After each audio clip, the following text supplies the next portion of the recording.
Hai, hello, salam sejahtera Malaysia. Selamat datang ke channel Fels Lifestyle. Terima kasih tuan-tuan dan puan kerana terus setia dan terus bersama di dalam channel ini. Saudara-saudara, Himpunan Turun Anwar. Himpunan Turun Anwar yang sangat gempak, yang menjadi salah satu isu paling panas pada 26 Julai. Oke, kepada Anda yang menonton video ini, yang mengikuti perkembangan Himpunan Turun Anwar. Oke, saya nak tanya korang, adakah himpunan ini berjaya? Oke, Anda boleh komen di ruangan komen, boleh bagi pandangan Anda, berjaya ataupun tidak berjaya. Nah, mengikut pandangan Anda lah, sama ada himpunan ini akan menjejaskan Anwar, menjejaskan ataupun menjejaskan pembangkang sendiri. Anda boleh komen.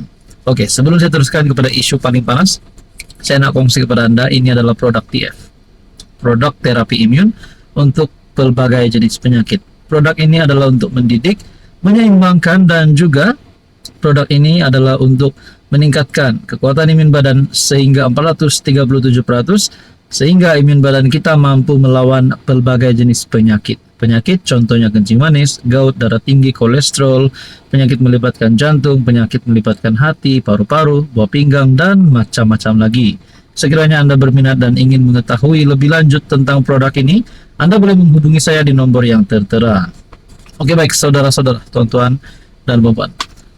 Apa berlaku kepada pembangkang? Apa berlaku kepada Anwar Ibrahim setelah Himpunan Turun Anwar ini dilaksanakan? Saya mendapat satu maklumat berita sebenarnya, saudara-saudara. Himpunan Turun Anwar ini, ada yang kata memang dah gagal. Muhyiddin Yassin telah bersuara.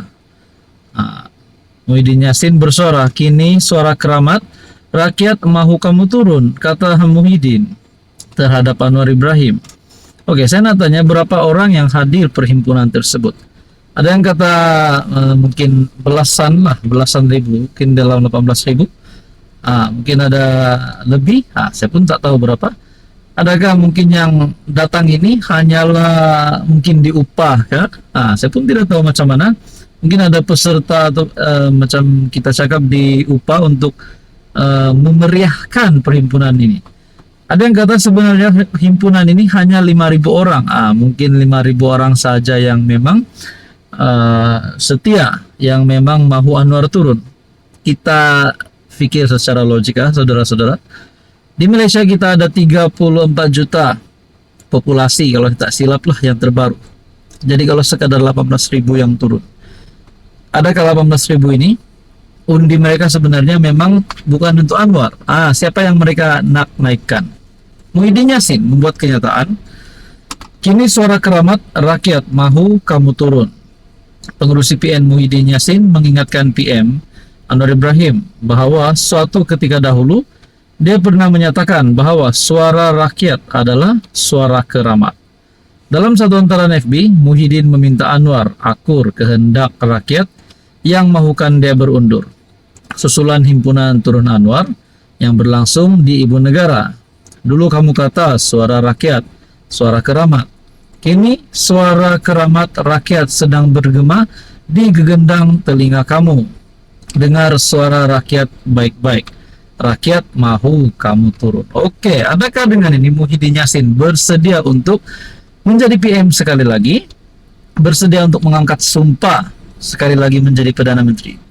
Tapi kita akan fikir, saudara-saudara, adakah PN bersetuju mahu Muhyiddin Yassin jadi Perdana Menteri? Bukankah mereka juga boleh mencalonkan Hamzah Zainuddin?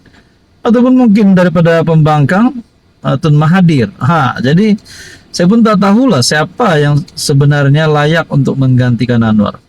Sedangkan daripada kepimpinan pembangkang kata mereka bukannya nak tukar kerajaan, cuma nak Anwar turun. Kalau nak Anwar turun, siapa yang patut naik? Zaid Hamidi kah? Ada, ataupun mungkin Saifuddin Nasution? Jadi siapa? Saudara-saudara, akhirnya saya hanya ingin meminta pendapat kamu. Anda boleh berikan komen Anda di ruangan komen di bawah. Hai, hello, salam sejahtera Malaysia. Selamat datang ke channel Fels Lifestyle. Terima kasih kerana terus setia dan terus bersama di dalam channel ini. Saudara-saudara, tuan-tuan dan puan-puan yang saya amat hormati. Ini satu kejutan paling besar untuk pembangkang, untuk Perikatan Nasional. Satu kejutan yang besar untuk Muhyiddin Yassin sebagai pengurus IPN, untuk Hamzah sebagai ketua pembangkang, Hadi Awang sebagai presiden PAS, dan Tun Mahathir yang kita lihat begitu usianya yang sudah 100 tahun. Saya agak terkejut lah lihat Tun Mahathir mengikuti himpunan Turun Anwar. Oke, selepas nama-nama besar di dalam politik ini yang mengikuti himpunan Turun Anwar, apa yang berlaku kepada mereka? Apa yang berlaku kepada Mahathir dan kepada Muhyiddin Yassin dan kepada mereka semua ini? Saudara-saudara, rupanya himpunan ini adalah himpunan terdesak, tidak bermaruah dan gagal dari PAS Perikatan Nasional. Saya mendapat maklumat ini daripada Harapan Daily bertarik 25 Julai, walaupun sebelum himpunan, tapi dah ada pandangan bahwa himpunan ini sia-sia. Oke, sebelum saya teruskan kepada isu kita yang paling panas hari ini, saya nak kongsi, saya nak perkenalkan kepada Anda. Ini adalah berita baik untuk Anda di luar sana yang sedang mengalami apapun juga jenis penyakit. Saya tidak tahu Anda mengalami penyakit melibatkan hati, jantung, paru-paru, buah pinggang, penyakit bagian perut, 3 serangkai kolesterol darah tinggi, kencing manis, dan macam-macam lagi. Saya tidak tahu apa penyakit yang Anda alami, tetapi ini adalah jawaban untuk ikhtiar menjalani kehidupan yang lebih sehat dengan menjaga imun badan kita. Produk ini adalah terapi imun molekul bijak untuk mendidik sistem imun badan jadi bijaksana, menjadikan imun badan kita kuat, menjadikan imun badan kita bijak dan seimbang untuk melawan berbagai jenis penyakit. Sekiranya Anda berminat, Anda boleh menghubungi saya di nomor yang tertera. Saudara-saudara, himpunan terdesak, tidak bermaruah, dan gagal dari PAS PN. Pada 26 Julai, PN yang diterajui PAS dan disokong bersatu bersekongkol untuk menganjurkan sebuah himpunan yang dinamakan Turun Anwar. Kononnya atas nama rakyat dan desakan NGO, mereka menyeru rakyat menyertai aksi jalanan bagi mendesak PM Datuk Seri Anwar Ibrahim meletak jawatan.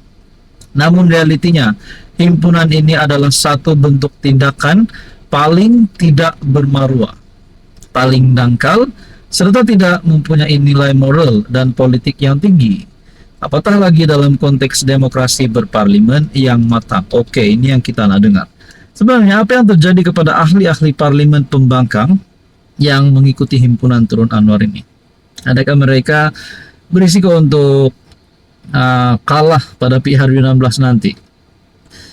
Karena kalau mereka betul-betul himpunan ini menjadikan mereka tidak bermaruah, layak-layak mereka untuk menjadi menjadi ahli parlimen. Nah, pertama, sistem parlimen dibakul sampahkan PAS PN. Malaysia sebuah negara demokrasi berparlimen. Dalam sistem ini, parlimen adalah medan utama untuk menguji keabsahan kerajaan, termasuk dengan cara mengusulkan undi tidak percaya. Sepanjang beberapa sesi parlimen, pembangkang yaitu PAS PN langsung tidak menggunakan ruang ini untuk mencabar kepimpinan PM secara sah dan demokratik. Sekiranya benar, PN PAS mendakwa kerajaan ini lemah, tidak mampu memulihkan ekonomi, dan menyusahkan rakyat, kenapa mereka tidak berani mengusulkan undi tidak percaya di parlimen? Atau sekurang-kurangnya mengemukakan kertas putih ekonomi alternatif bagi menunjukkan keupayaan mereka sebagai kerajaan menunggu? Jawabannya mudah. Mereka tidak punya kekuatan moral, intelektual, dan politik untuk memimpin negara. Kedua, Turun Anwar, himpunan yang ditaja kekecewaan dan dendam politik. Kenyataan Hamzah Zainuddin bahwa kononnya rakyat dan NGO mendesak himpunan ini adalah pembohongan politik. Rakyat mana, NGO mana? Seterusnya, prestasi ekonomi semasa Malaysia pertengahan 2025, fakta dan data sahih. Sekiranya naratif pembangkang kononnya rakyat sengsara dan ekonomi hancur mahu diyakini, maka kita harus menilainya berasaskan data ekonomi yang sah dan terkini. Seterusnya, rakyat bersama Malaysia Madani, bukan PAS PN. Jadi, tuan-tuan dan puan, itu adalah kenyataan bahwa himpunan ini adalah himpunan terdesak, tidak bermaruah dan gagal dari PAS PN. Agak-agaknya, adakah mereka semua ini nak turunkan Anwar, mereka semua tidak menghormati demokrasi berparlimen. Dan mana-mana ahli parlimen yang terlibat di dalam himpunan ini, adakah mereka berisiko untuk hilang jawatan ataupun digantung? Nah, saudara-saudara, apa komen Anda?